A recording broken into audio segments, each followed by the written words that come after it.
What does the phrase include but are not limited to mean? How do you punctuate it? Legal speak has to be one of the most sleep-inducing languages known to mankind. But there's a lot of precision involved, and oddly enough, there's beauty in its thoroughness. It's all about clarity and covering all the bases.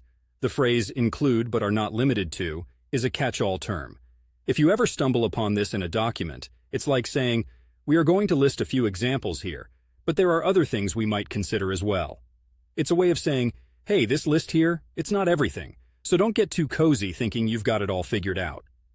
Now, punctuation is the unsung hero of coherence in written language. When you see include but are not limited to in a sentence, you typically have commas to separate it from the rest of the text. That's because you're dealing with a non-restrictive clause, a bit of information that's supplementary, not essential to the nuts and bolts of the sentence. Here's how it might look in a sentence. Our vacation activities include, but are not limited to, hiking, camping, and fishing.